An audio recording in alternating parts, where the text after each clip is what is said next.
Welcome back to Operation Freedom, folks. I'm Dr. Dave Janda, broadcasting from our ancillary bunker linked to our main Freedom Bunker in the People's Republic of Ann Arbor. We're here live for you every Sunday from 2 to 5 Eastern. Also available with extra shows and extra content and extra videos and extra guests and extra shows and extra analysis at davejanda.com. Available 24/7. I encourage you to stop by. You will not be disappointed, but you will be educated and empowered every time you go to that site.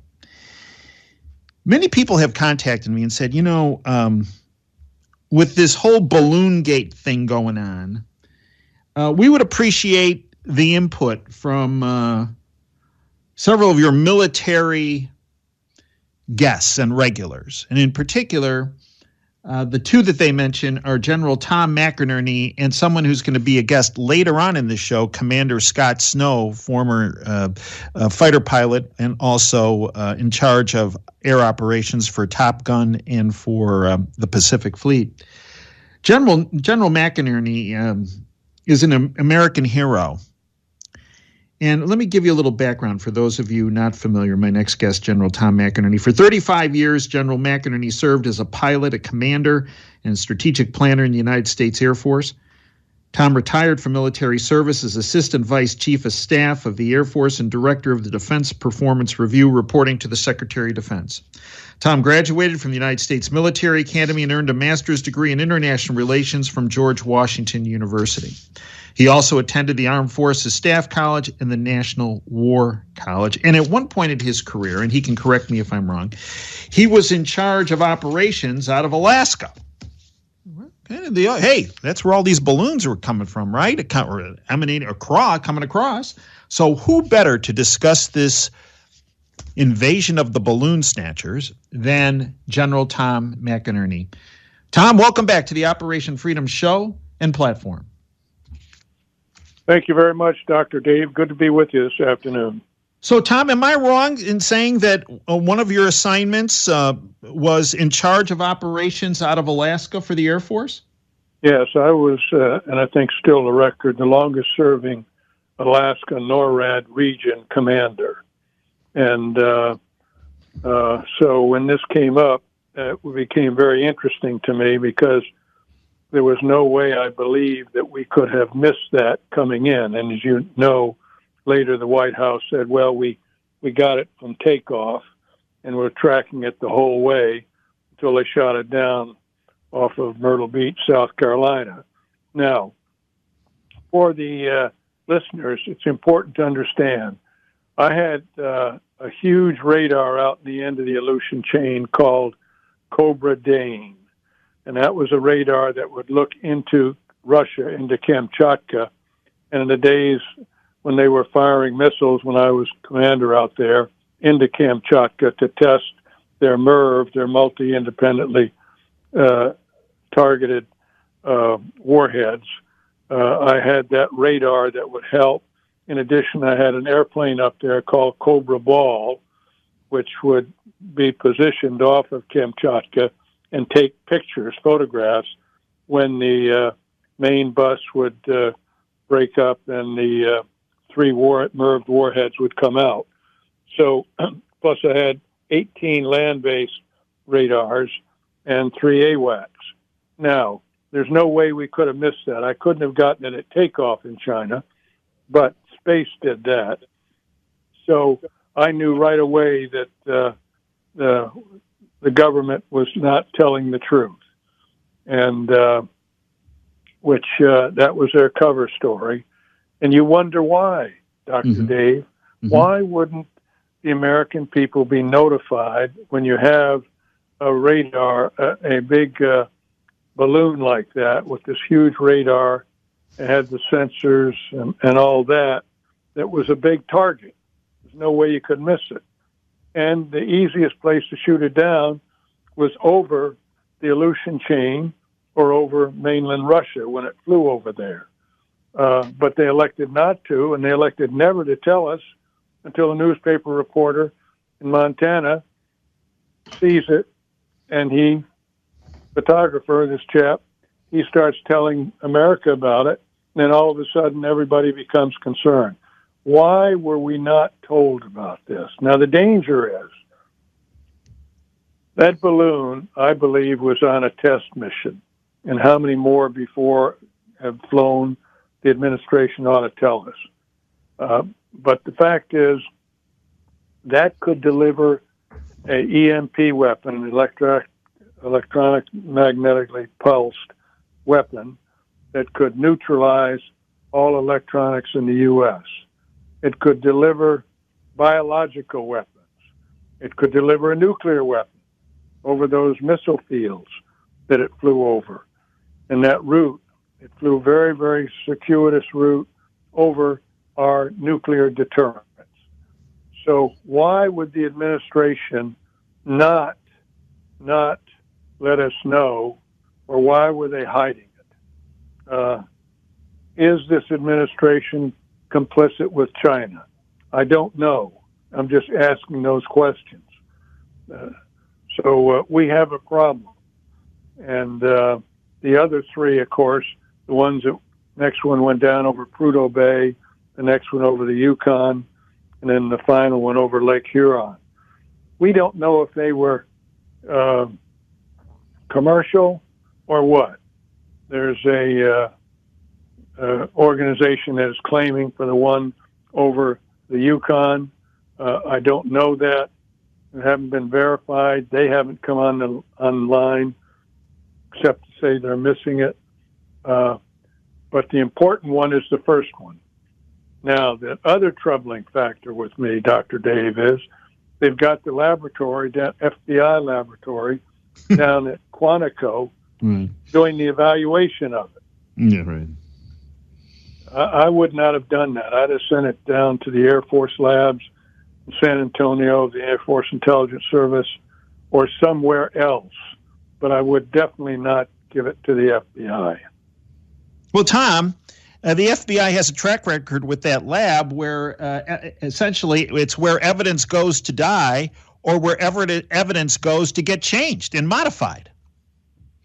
By Hunter Biden's laptop. Yeah.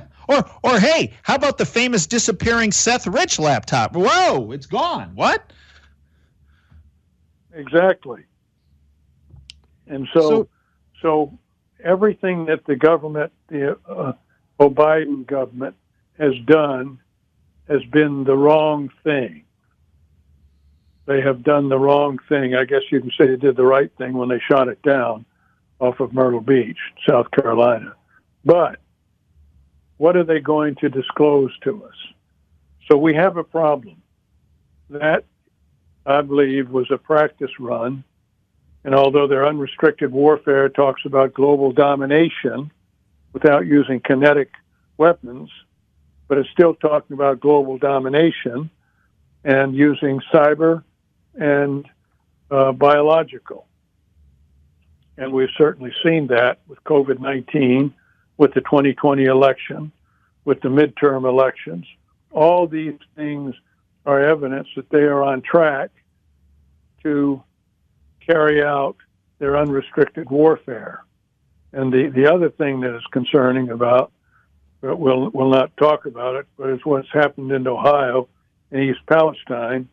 And that, to me, is extremely dangerous. It's extremely dangerous. It's a potential Chernobyl, and it fits with their unrestricted warfare because the whole river valley, the Ohio River Valley, can be contaminated, and it can shift down to the Mississippi River Valley. So we have a huge problem with that doctrine that the Chinese have of unrestricted warfare for global domination. Dr. Dave, global domination. Well, Tom, you bring up an excellent point about this is supposedly the environmentally sound presidency, right? And the way they handled this event in East Palestine, Ohio, is beyond questionable.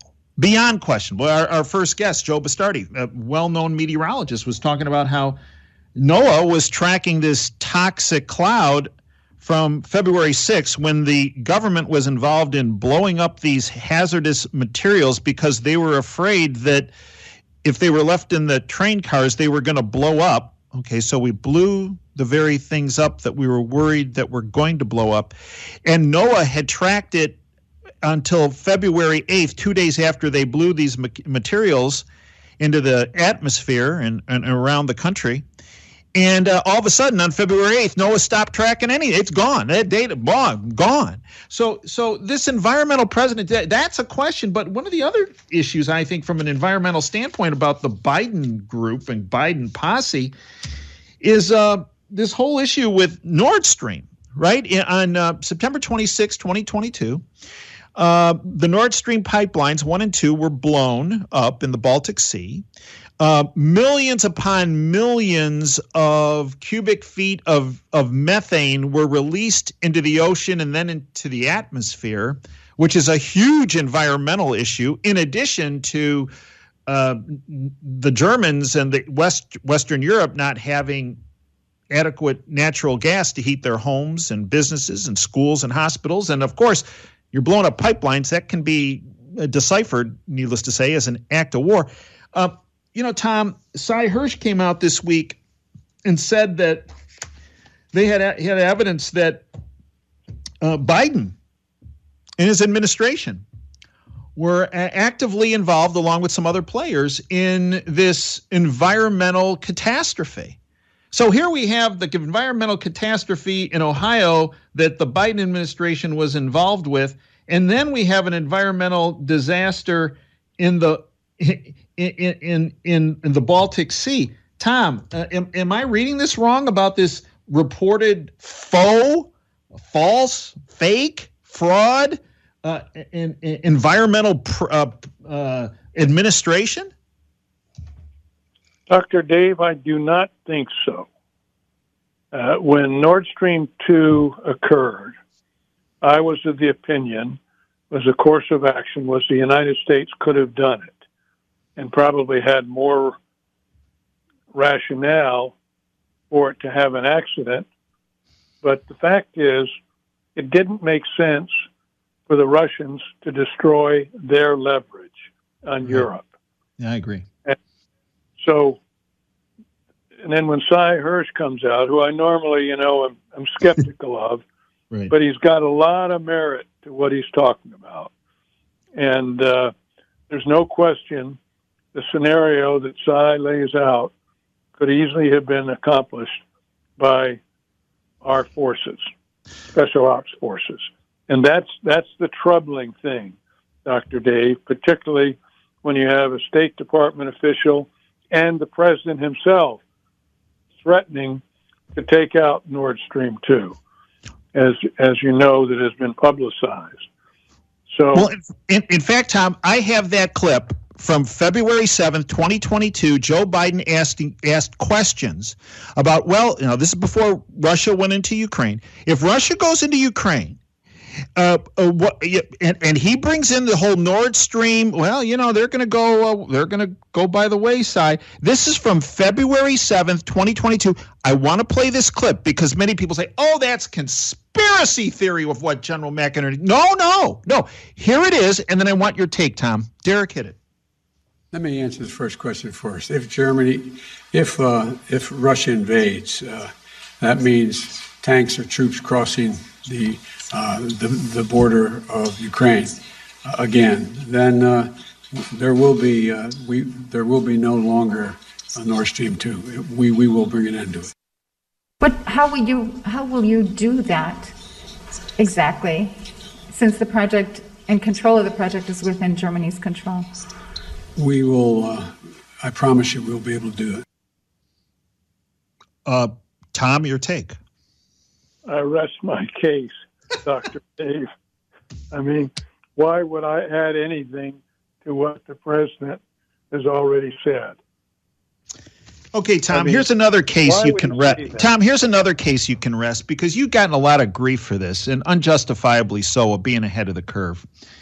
Tom, you have spoken about how this president was essentially installed because of election interference, let's call it. And you have presented evidence to show that. You have yet been demonized for doing so. This week, Tom, It came out in a lawsuit between Fox News and a voting machine company that there was some evidence produced of employees of the voting machine company saying, quote, our product, our stuff, quote, our stuff is just riddled with bugs. In this lawsuit, in this information that was presented, it talks about how employees of the voting machine company that is used extensively across the United States and also in the 2020 election and before and after, by the way, that many employees had documented how their systems were able to be hacked. They had technological failings, that there was a bug in their system leading to incorrect results, and that they didn't and hadn't addressed their weaknesses effectively. Tom, this is exactly what you have been saying for years and have been demonized for saying it. Dave, I am what the Democrats in their information operations campaign call an election denier. And they have intimidated all the Republicans not to question the elections. Clearly, that company, their own evidence that they presented, let alone the evidence of Dennis Montgomery when he became a whistleblower back in 2015, and the evidence that we just saw 2 months ago in Brazil, where Bolsonaro lost to Lulu, and Lulu, you know, is a commie, but it turns out there were 5,188,344 votes shifted from Bolsonaro to Lulu using hammer and scorecard. They stole that election. Now there is not one nation in South America that is a democracy. And I believe we helped the Chinese do that. Now, in the midterms, 2022, the Republicans actually won in New Hampshire, Pennsylvania, Georgia, Arizona, and Nevada, Senate seats. But because the Republicans did not demand audits on those elections, which would have shown this, they did not get that red tide that they were supposed to have gotten. Now, let's take Pennsylvania particularly. Dr. Oz had 330,000 votes moved via cyber from him to that doofus that unfortunately is in the hospital now, has got major problems. But the Republicans did not challenge that. Why has Ronna McDaniel, why has the senior Republican in the Senate, McConnell, not protested and demanded audits? Dr. Dave, an audit can be done in a week, maybe 2 weeks, and that will determine, and that will put people like me out of business. Why doesn't President Obama, wasn't it? Why doesn't President Biden demand all 50 states from the 2020 election be audited? He had the most votes in history. Wouldn't you want bragging rights, Dr. Yes. Dave? Yes. Oh, yeah, absolutely. To confirm that I really had 81 million votes cast for me, 15 million more than Barack Obama. You bet, Tom. I don't like these people calling me illegitimate. You know what? Hey, let everybody, let's do a forensic audit and show that I am the king, the Elvis of getting votes. Precisely. But they've spent, this is my estimate, almost $100 million preventing all audits. There has not been an audit on any of the 50 states in the 2020 election, or Arizona tried, or in the 2022 election, because they have skillfully, in their information operations campaign, and the Republicans are afraid to challenge it. If I can find this information out, why can't they, Dr. Dave? What are they doing? So Tom, why are they afraid? Why? See, I believe the Ronna Romney McDaniels, who was recently reelected to be the chairperson of the Republican National Committee yet again, I believe people like Ronna Romney McDaniel and Mitch McConnell and Kevin McCarthy and all of them, everybody who's sitting on their thumbs, I believe I don't believe it's they're afraid. I believe it's because they're controlled, they're owned, they're compromised by the criminal syndicate that owns the one political party in this country, the Republicans. Okay, Tom, have at me. Am I off on that? Well, the question is, they haven't done it. Right. What are the options? Whether they're controlled by them or whether they, in fact, have been using the same materials. We know they're not using hammer and scorecard, but they could be using other corrupt means to win their election. We don't know. But what we do know is they aren't doing their job. And if you and I, Dr. Dave, can determine that the 2020 election and the 2022 elections have been fraudulent and corrupt, then they should be doing it. They should be leading the country, and they are not. And so they are absolutely not measuring up to their responsibilities. And it's not hard to do. Tom, in our last 2 minutes, I just want to run this by you. This came out last night. Justin Trudeau responds to leaked Canadian Security Intelligence Service documents, which say Beijing interfered in the 2021 election in Canada to support the Liberals and Trudeau's re-election. This is exactly what you have been saying, Tom, whether it's Brazil, the United States, or now documented in classified documents that were released last night.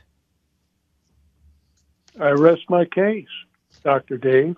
When are the Republicans and the conservatives going to wake up? When are they going to meet their responsibilities to the American public?